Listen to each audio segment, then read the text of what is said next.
Every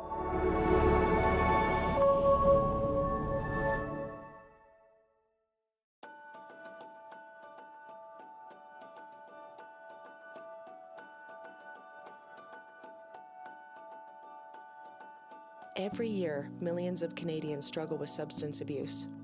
Addiction does not discriminate. It doesn't matter if you're street involved, studying law, in high school, or what your race, gender, political views, or religion may be. Of those millions, only a small fraction ever break free.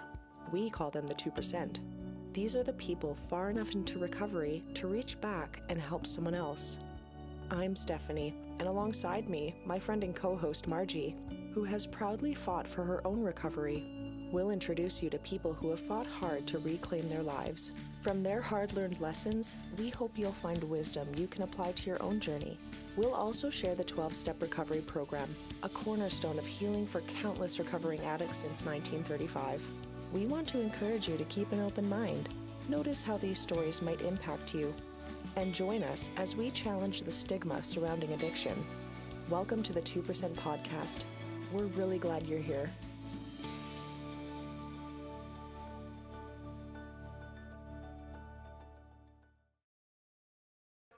What episode is this? 129. Boom. Done. 1, 2, 3, 4, 5, 6, 7, 8, 9. It's episode 6. Episode 6. Nice. Margie, why are we doing this podcast? Well, it's a good platform to be able to get the stigma of addiction changed in the world. I think that a lot of people look at addiction and they just think drugs and alcohol, and that is a big portion of it, but there's just so much to addiction that it encompasses everything: food, shopping, sex, your phone, like there's so much of it, right? So we're blessed with this platform to be able to talk to some people who are in recovery and the things that they've done, how they got here, and how well they're doing now. So. Yeah. And we should probably introduce Andrea. Welcome. So how did you feel when you were approached to be a guest on this podcast? I think I felt really, really honored. Because recovery is my life today. And it's like, I help other women succeed in their recovery. Yeah. So it's like, whoa, you know, it's like mind blowing in a way. Cause it's like, all the work that I've done on myself, it's now being able to show others what is possible. What year are we on now? Ooh, I'm on year 7. I know I'm in the 2000 range days. Wow. So. You've been in recovery for over 7 years. What does that do for you? Well, I've been in recovery for, I would say, a decade. Wow. I've been clean for 7 years. Okay.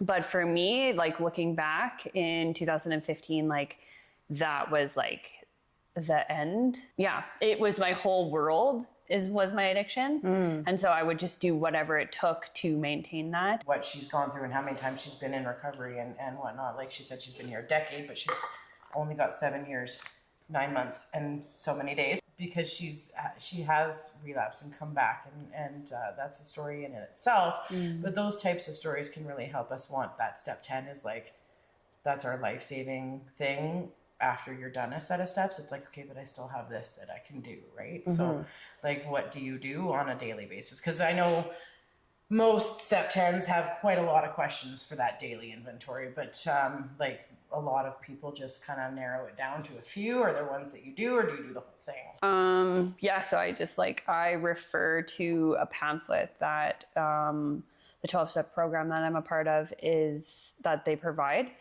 And at the beginning, that's what I would do. I would journal those questions down, and then it just became so repetitive that now I don't need to sit and think did I harm someone today? Did I harm myself today? Did I I'm not answering those questions because I feel now with my moral compass, it's just you're living it. Yeah. I just instantly feel oh my gosh, I did something wrong, or right. Correct it in the moment. Yeah.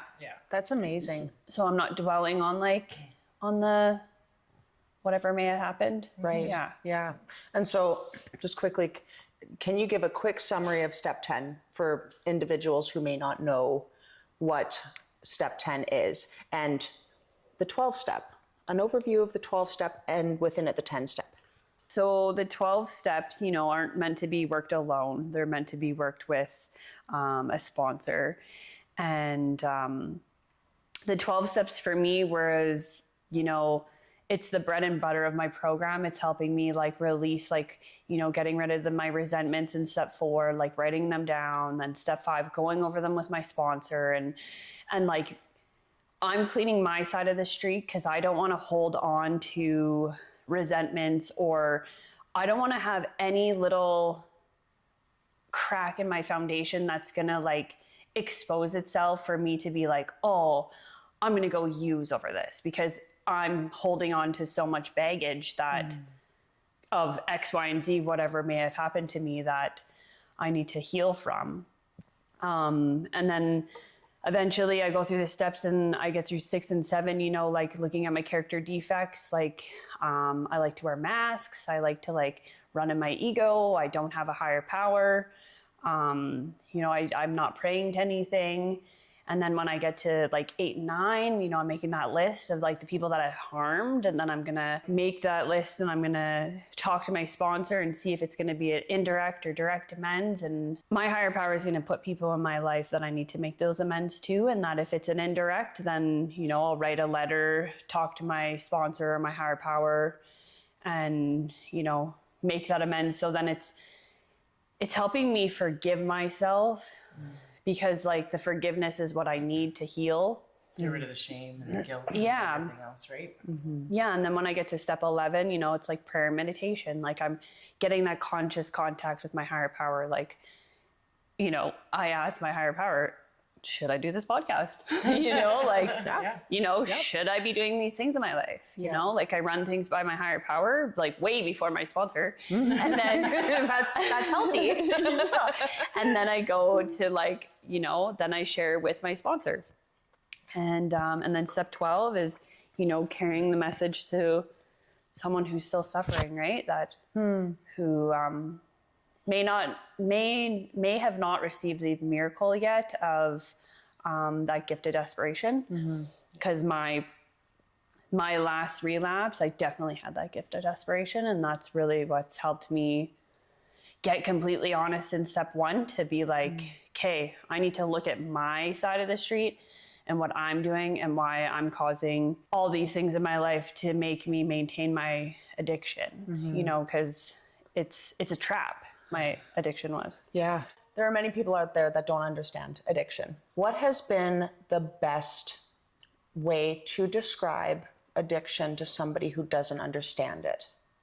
Question 1, step 1. Well, the bag of chips theory. I guess I can't say that brand, but they always say you just can't have one. It's one is too many and 1,000's never enough. I know that if I consume one of anything, I could make this coffee that you made me that's so delicious. I could be so hooked on this that I'm going to be, you know what I mean? I could. Saw the anger in her eyes just now. Yeah, that was my addiction coming out. And the thing with that too, though, is halfway through the bag, I really don't want to eat any more chips. I probably don't feel very well and I don't feel good about myself, but I'm still going to eat the other half of that bag of chips. Yeah, regardless of how much shame and guilt you got going on. Until then you show up at a Chip Anonymous meeting. If only there was a Chip Anonymous. There probably is. Yeah. There probably is. Yeah. A lot of people are I don't struggle with addiction. I don't struggle with anything. What do you have to say about that when people... Okay, can you put your phone down? Well, it's Can you not eat fast food for a month, or can you not smoke? Can you not drink?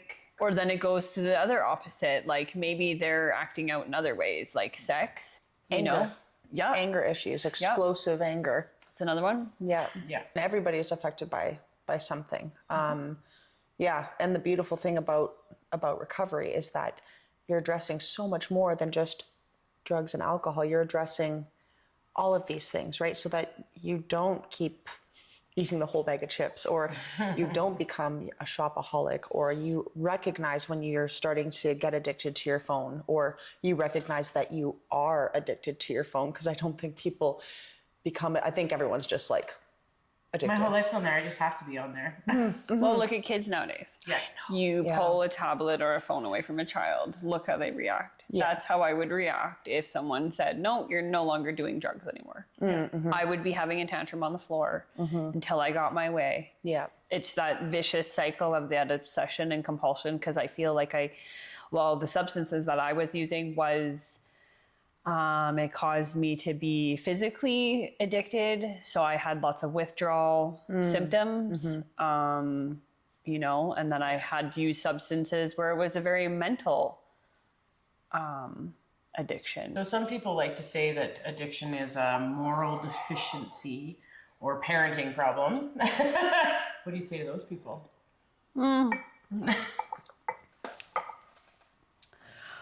I think I'll leave my opinion out of that question. But I never had a moral compass. You know, I didn't know, like I knew what was wrong. Like I knew if I touched the stove, I'm going to get burnt. But I would do things that I'm getting burnt regardless because I'm doing these things that are causing me pain that now I need to mask.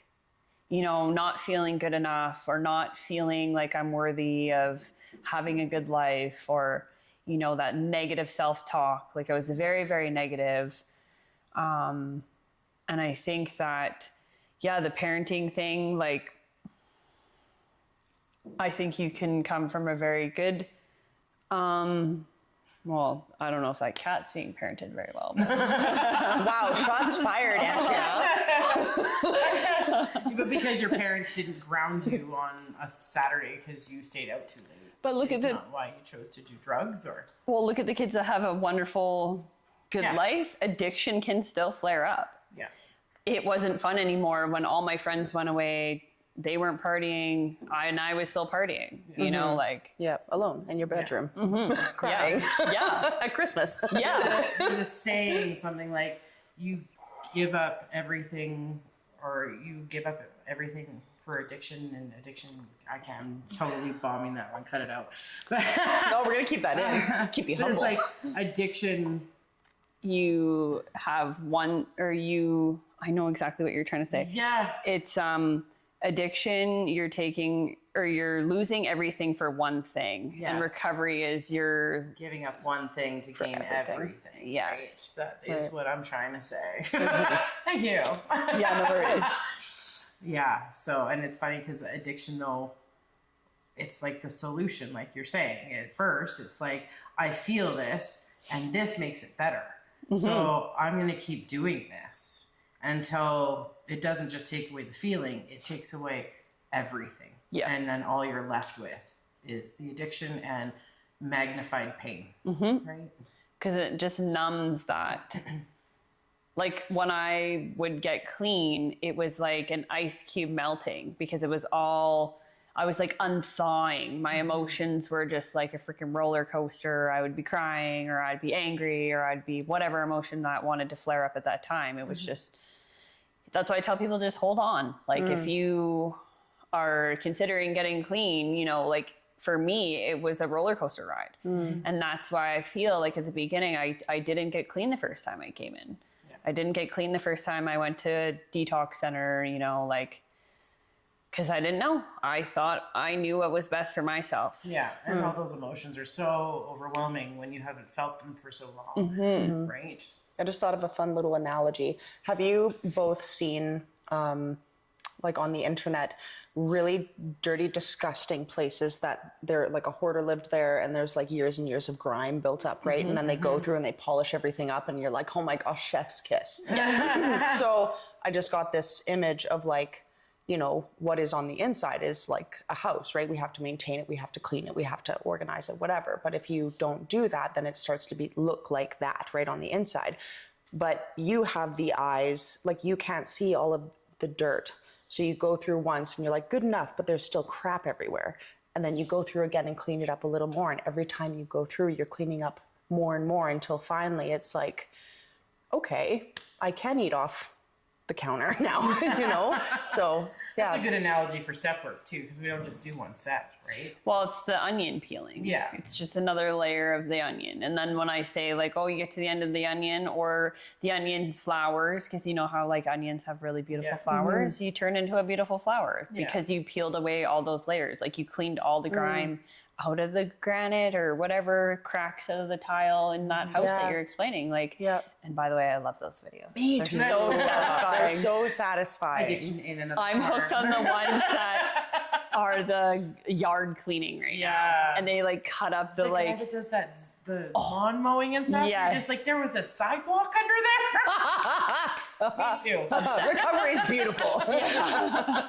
For me, when I look at the 12 step of any program, they're pretty similar. The fellowship I attend to, like that step 10 questionnaire is perfect for any walk of life to go through and being like on a daily basis of self-discipline of, have I hurt somebody? Have I hurt myself? Do I owe amends? And there's many other questions that dig all of that stuff out of you. And if you kind of do that on a daily basis, for me, doing a daily inventory has relieved a lot of my anger, anxiety, resentment, like, and it has freed me on a daily basis to be like, I'm a better person. Today, I'm a better person than I was yesterday. Today, I'm an even better person than I was the day before. Like I never knew about it until I went to another program, and then I was introduced to it. Yeah. Okay. So it's, for me, I would love for it to be out there more, and I feel like it's slowly getting more recognized, but I think my higher power just put me in the places that I needed to be at those times. And then I got to connect with those things. Like, cause I truly feel like everybody should know the steps and, but it's what's their path, right? Yeah. And what are they gonna find along the way? What did their rock bottom look for them? What is their step one look for them? How willing are they to get honest about what's going on in their life? For them to make a change, right? Like it's all, So you mentioned honesty, and step 10 is very much about self-honesty. How much does honesty have to play a role in recovery? Oh, I think it's like it's one of the main spiritual principles. And I think that for me, it's the main key. If I'm not honest about my thoughts, feelings, or actions, like I could be in hot water real fast. Like I could start being sneaky. I could start lying. Maybe I'm like hiding money, or, you know, my disease is amping up in a way that I'm going to act out that's going to cause me harm if I'm not honest. So I feel like my step 10 is if I instantly get a gut feeling now that, oh my gosh, I've harmed so-and-so, or I need to call my sponsor right away and I need to discuss what's going on for me and get completely honest with her, because she's the only person, well, I have a group of people, but she's the person that I get the most honest with, and I share what is going on truly for myself, and then I make the steps and take the actions on like what I need to do. And it is all about honesty, right? When I first got here, I didn't want to be honest with anybody because I wanted to maintain my addiction. I just wanted to figure out how I could keep using, and for everybody to think that I was not using. Still be my friend. Be a part of, but still do the things I'm not supposed to do. I can relate. Yeah, so. Right? Well, it's like baking a cake. A lot of people will say, like, if you're going to go and bake a cake and you're like, oh, well, I'll use the salt and I'll use the butter and I'll use the oil, but I don't want to use flour and I don't really want to use baking soda. So you're just going to have a pile of mush. Like, it's not going to work. Yeah. Period. You're not going to have a cake, right? So I think that's a good way of explaining like the suggestions in a 12-step program for what worked for people who have had. Yeah. Well, and I was going to say, like, everyone, everyone's on their own path. But I think the 12-step program is such a tried and true method, and like hand-selected ingredients that all work together really nice so that you may have a decent cake in the end, and not like, butternut squash with some olive oil and salt and pepper. Yeah, because I'm not going to want to eat that cake, so I'm going to go out and get the cake I want, which in my case is drugs. No, seriously though, like that's, I'd be like, I don't really want you because you're not working for me. So I'm just gonna go back to what I know works. Right? So, Yeah. I want to be free of my addiction, and I want to be free of the things that was holding me back before. Because I feel like, you know, I hid under masks, and I, you know, really ran in my ego. Like, look at me, look how cool I am. You know, like I just thought I was, in reality, I was just hurting. And which destroys your self-worth and your self-respect. 100%. Yeah. Yeah. And it helped me get to a place of honesty, because I didn't want to live like that anymore. Like I you know, I wanted to have true, genuine friends. I didn't want to have people that I was just using with that I said were my friends. But in reality, being in recovery, I haven't heard from a single one of them. So it's who's really friends? Yeah, exactly. Acquaintances. Yeah. Whereas if you disappear for a few days in this group of friends, they're like, hey, everything okay? Like they're checking on you. They right, they truly care about you and your life and what's going on for you, right? And like for me, how free do you want to be? Yeah, DOC, but I want to be free of my thinking. I want to be free of my behaviors. I want to be free of that I'm not good enough core emotion that anything and everything during the day can come at me and just like tinge it, you know what I mean? Like sit there and flick it like Chinese torture, right? Like if I'm not doing anything to actually work on that, then everything's still going to affect me that way. And I'm not going to have joy. I'm not going to have reprieve from that, which is making it even harder for me to stay in recovery happy, right? Yeah.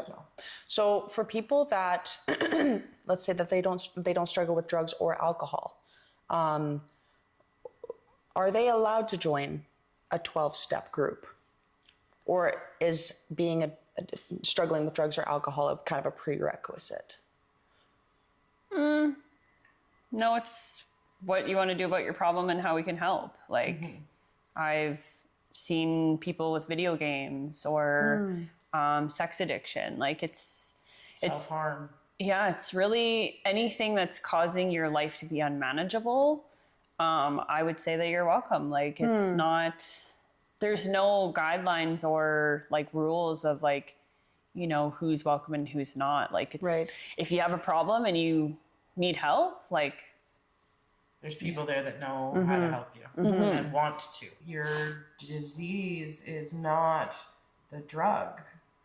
That's the solution. That's the thing you've used to actually calm down the reason you're having to do that, right? Yeah, that's your Band-Aid of choice. Yes. Yeah, Band-Aid over a bullet hole. Like, and it's like, hey, but I want to get sewn up. Like, I don't want that bullet hole, and I want the bullet removed, and I want it sewed up and healed. And, you know, wear my scar proudly or whatever you want to say. But, like, it doesn't matter what that solution is for you. At the end of the day, the 12-step programs want to help you with the core problem of your disease, right? And that's why you do what you do and why you feel the way you feel. And, you know, for me, I know a lot of people will say, like, addiction stems from trauma, whether that's little T trauma and a bunch of them bulked in together. Like, I feel like I wasn't loved enough because I didn't get hugged, which isn't like I was sexually abused kind of trauma. But a lot of those little ones can just as much affect a 5-year-old as sexual abuse, right? So, and quite typically, like, we're breaking down where those came from and handling that emotion and those events in your life. And the step work kind of has questions designed to bring that out of you. Yeah. And that's where the sponsor comes in to walk with you, to be your person. That's why you don't do it alone. Your support person. Otherwise, you'll be alone in a closet crying with a cigarette or something else. Speaking from Bag experience? of chips? No. I'm a hedgehog. I'm a softie, but I got my prickles out. Roar. That's why I'm a bear. I was going to say you're going to eat some trash. Oh my gosh, you almost just wore that. I'm so sorry. Essentially 12 steps. The 12-step groups are for anybody, however they're designed to more so be substance related, like, you know, drugs, alcohol, whatever, but it's for anyone, essentially. Yeah. But I would add into there are fellowships, like they can look into AA, for instance, like that handles alcohol. It doesn't mean that they would necessarily turn you away. CA, same thing, but that's Cocaine Anonymous. And then there's like NA, which I know handles Narcotics Anonymous, but it handles the whole disease. Like their step working guide is designed to say, what does the word addiction mean to you? Okay. How is your addiction manifested in other ways?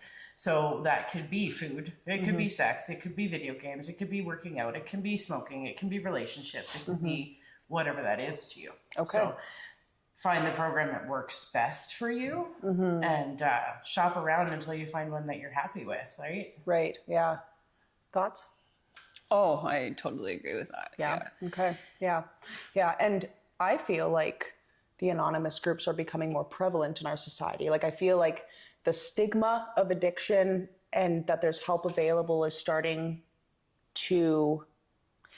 Yeah, I think it's becoming more prevalent. Like you're seeing even celebrities like promote that they're in recovery. Right. And recovery, yeah, I think it's, I'm just trying to like, I think even that word recovery, because I do share with people like I'm in recovery and they're like, oh, you're recovering from like cancer, or like they don't understand the language, right? Gotcha. Like, Okay. no, I'm in recovery. Like I used substances and now I'm in recovery. I'm not recovered because there'll never be that day. No coffee in my mouth this time, we're good. Or cigarettes. Yeah. Thank higher power. For me, when I was growing up, I never knew that there was 12-step programs. I grew up in a household that, you know, drugs were a thing for people in my household. And so it was, you know, that's what I thought life was about. Right. I didn't think that there was people that actually were in like that had, yeah, and were clean for like decades or like, you know, had recovery, right? Like other fellowships use other things. Like they'll say in sobriety. So like the fellowship I'm a part of, I say I'm in recovery and I'm clean. So I don't know all fellowships language. I just know the one that I grew up in and the one that I'm going to continue to grow up in. What words of advice or encouragement do you have for people that are struggling with whatever? It doesn't have to be substances, just struggling in life, struggling with substances, struggling with relationships. What advice do you have for them?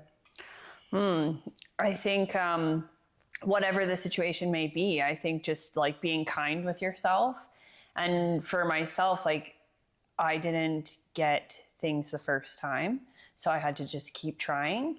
And during that time, you know, like I would have negative self-talk. So then I'm like, okay, like, you know, when I'm helping women, I always say like, hey, I'm super proud of you, but like be kind to yourself, like within this process of like whatever may be happening for them, and that, you know, I'm here for you no matter what, and we'll get through this together.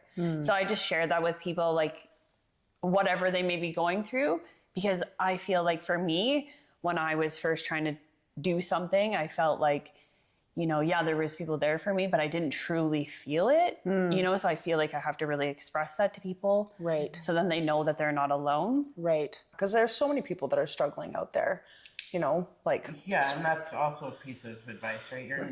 You're not alone. No matter how much you think in your head, you're the only one going through this, you're not. Right? Yeah. If you're going through something, if you're feeling something, even if this episode has brought up an emotion of something within you, I challenge you to go tell somebody, a friend, a teacher, a parent, a relative, somebody safe in your world. Just go and open up and tell one person how you're doing. Till next time.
Yeah, okay. So no, that's good to know, because I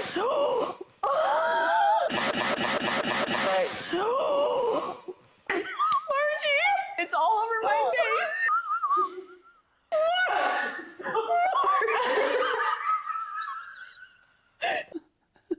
You can go, don't cry, it's okay.